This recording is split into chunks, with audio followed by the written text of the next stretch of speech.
Fala, meu querido estudante, minha querida estudante, tudo bom com você?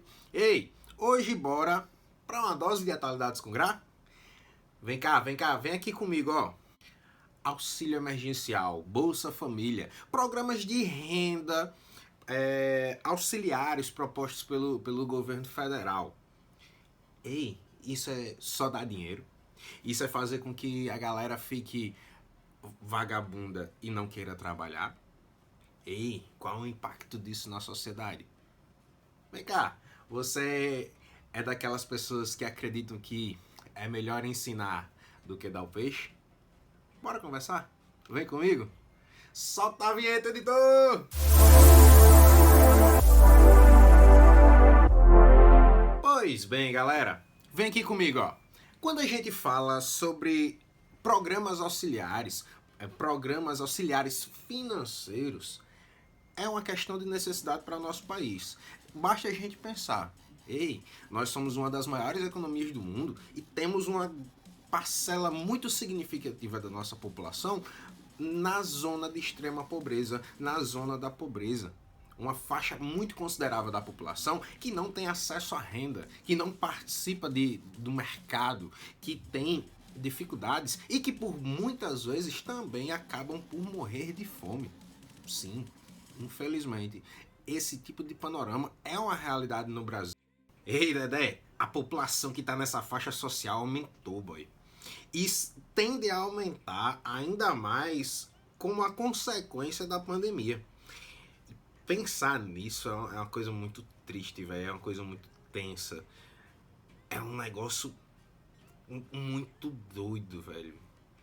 O auxílio emergencial, por exemplo, foi e ainda é uma necessidade, foi um ponto muito importante para o Brasil atravessar esse panorama de crise e esse panorama de pandemia, que vale lembrar, ainda não passou. Um estudo publicado pela UERJ mostrou pra gente que aproximadamente 30 milhões de pessoas saíram da faixa da pobreza e quando a gente para pra pensar, por R$600, tiraram 30 milhões de pessoas de uma faixa de pobreza.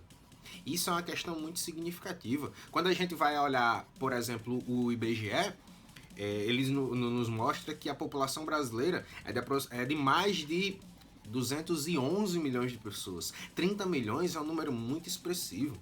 E são pessoas que foram impactadas de forma direta com as questões relacionadas ao auxílio emergencial. E quando a gente trata, por exemplo, dos desempregados, aproximadamente 70% dos desempregados foram impactados pelo auxílio.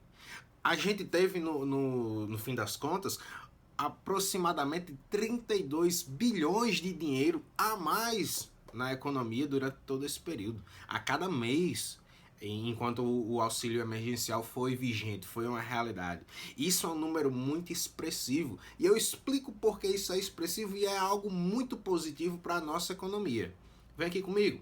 O auxílio emergencial, enquanto um programa social, é algo que leva uma renda para pessoas e isso tem um impacto direto na economia.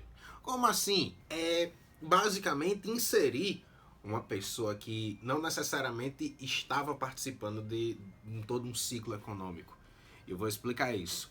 É basicamente fazer com que pessoas saiam de casa, vão para o comércio, ou melhor, não tenham uma preocupação se vão existir amanhã ou não. Basicamente aqui a gente está falando de garantir uma base. E aí tem novas pessoas participando da economia. A consequência direta disso é a não falência de empresas, é a geração de novos empregos, é todo um ecossistema que é alimentado a partir de um programa social, no caso do auxílio emergencial, que a gente está tratando aqui como bom exemplo. E se a consequência de um programa social é a possibilidade de geração de empregos, é fazer com que empresas não vão à falência por não existir uma consumação, essa conta deve ser levada em consideração. Esse aspecto é algo que não é tão comentado como deveria. É um aspecto social muito importante e que tem impacto direto em nossas vidas. Existe um princípio básico na economia que é a relação de produção e de consumo, que produção e consumo juntos, alinhados, dão a possibilidade de lucro, dão uma caracterização para a economia. Ou seja, elas formam um ciclo. É só a gente parar para pensar. A gente não vai consumir aquilo que não existe, assim como uma empresa, por exemplo, não vai produzir algo que não é consumido. Se eu tenho um panorama que eu tenho uma produção e não tenho um consumo, por exemplo, dá ruim. Não vai ser algo agradável. Para outra parte, não tem como eu consumir o que não existe. Ponto. Os dois alinhados, produção e consumo, dá pra gente um panorama de ganha-ganha, basicamente. E a partir dessa configuração é que a gente tem a consequência que eu destaquei um pouco tempo atrás, da possibilidade de geração de empregos, da ampliação de negócios, da não falência de empresas. Quando a gente está destacando esse aspecto, é algo muito importante a gente levar em consideração devido à característica que a gente tem no país. Pô, somos muitos desempregados. Quando eu tenho 70% da galera que está desempregada recebendo um auxílio, é muita gente que volta a ter alguma possibilidade de participação na economia. E isso é muito expressivo. É só você parar para pensar comigo aqui rapidinho. Quem tem dinheiro, consome. Quem não tem dinheiro, consome. Quem não possui dinheiro, possui acesso ao consumo. É uma questão simples da gente pensar. Vamos continuar pensando assim? Morto consome. Morto produz. A gente está no meio da pandemia. São pontos importantes a gente levar em consideração. Quero tratar aqui com você agora da microeconomia. Em vez de estar falando aqui de economia, conceitos mirabolantes, tal, um negócio difícil da gente compreender, vamos falar da economia mais pontual, de algo mais localizado, de algo menor, a microeconomia, de uma relação menor. Bora aqui focar naquele comércio de bairro, aquele mercadinho, naquela padaria, naquele açougue que tem no seu bairro. Vamos falar deles como exemplo. Vem aqui comigo. Vamos lá estabelecer que eu estou recebendo os R$600 do auxílio emergencial.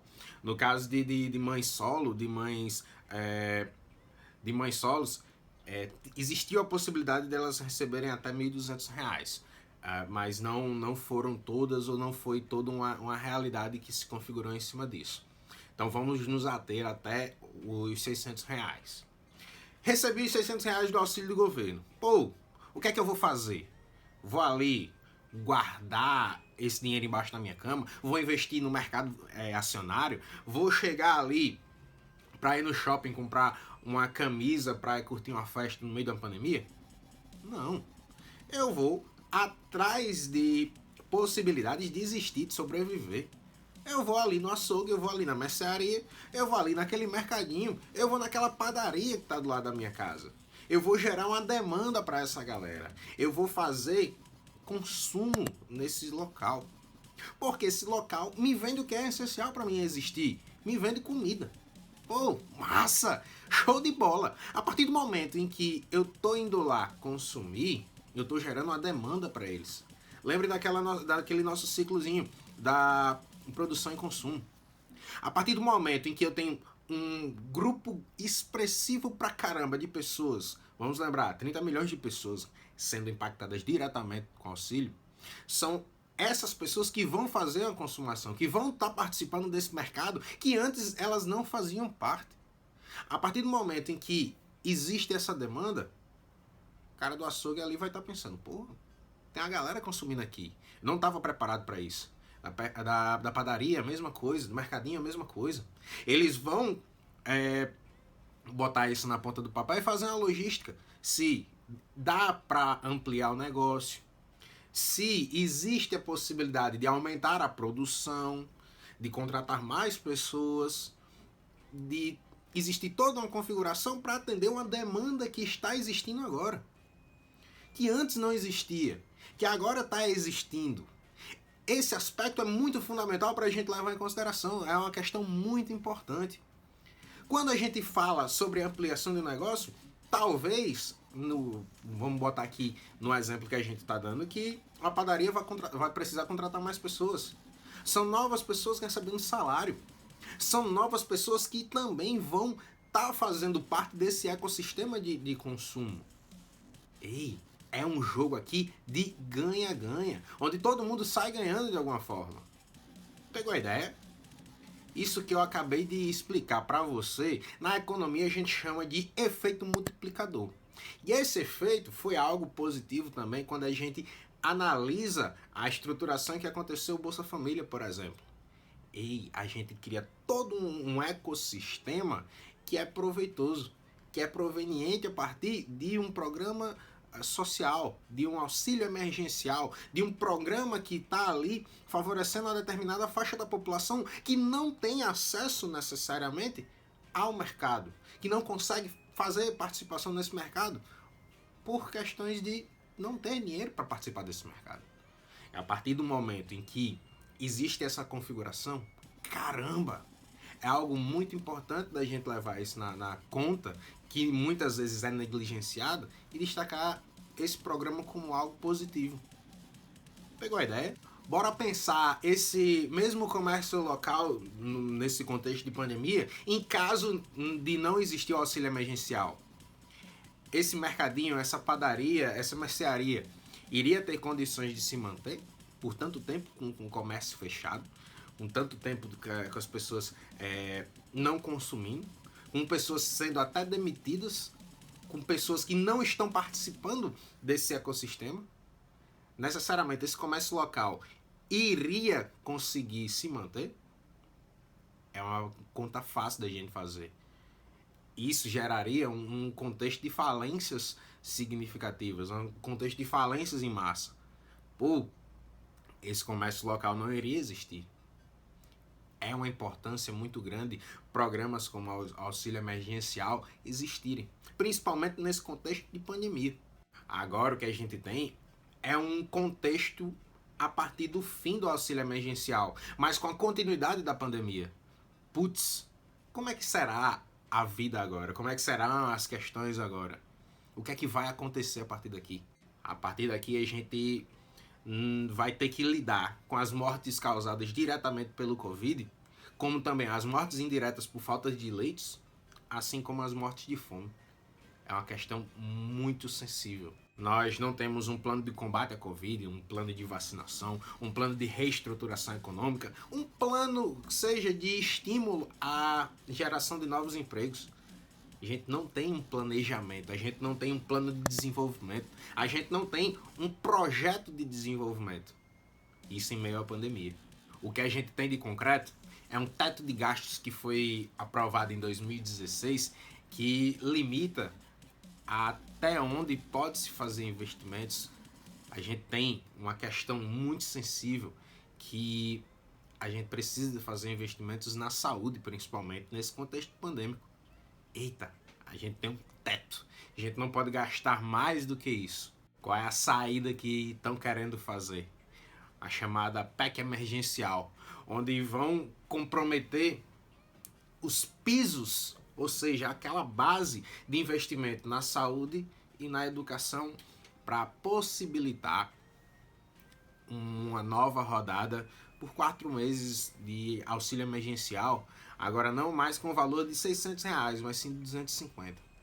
Na prática, isso é uma configuração de dizer que a gente vai ter menos investimentos em educação e também na saúde, num contexto de pandemia, para ter essa possibilidade de existir um auxílio com um tempo muito curto, que a pandemia não vai passar em 4 meses, em detrimento da nossa saúde pública, no caso o SUS, e de comprometer uma área que já é bastante afetada historicamente, que é a área da educação. Vale lembrar que esse teto, aprovado em 2016, tinha uma configuração de fazer cortar gastos públicos. Pois bem, de 2000, isso tinha uma configuração de que geraria mais confiabilidade no Brasil, que novas empresas seriam abertas no Brasil, novos investidores viriam ao Brasil e mais empregos seriam disponibilizados aqui no nosso país. Então a gente teve teto de gastos, a gente teve o recolhimento de direitos trabalhistas, a gente teve a reforma da Previdência. E o panorama de 2016 para cá não foi tão benéfico, não. A gente não teve essas criações de empregos como foram vendidos em muitas propagandas. A gente teve um pioramento das relações, tanto comerciais como sociais, de uma forma como um todo. Só a gente fazer uma relaçãozinha de, por exemplo, 2014 a gente tinha 6 milhões de desempregados. Hoje nós temos 14 milhões. A gente tem uma proporção de dívida pública barra PIB de 90% hoje. Em 2014 era de 60%. Então, existem relações, existem jogos de interesse, jogos políticos nesse meio que dizem respeito necessariamente com nós, com nossa sociedade, com nossa vida. E é algo muito complicado, muito sensível que precisa ser combatido. A gente está dentro de um buraco fundo, diante um buraco mais fundo ainda. Que existe uma possibilidade marcante da gente cair nesse buraco ou começar a fazer alguma estratégia, alguma coisa para tentar sair desse buraco. Mas a gente está numa realidade bem complicada. E eu queria saber de você, para você, na sua opinião, o que poderia ser feito para a gente sair desse contexto, para a gente superar esse contexto, para a gente ter uma nova realidade.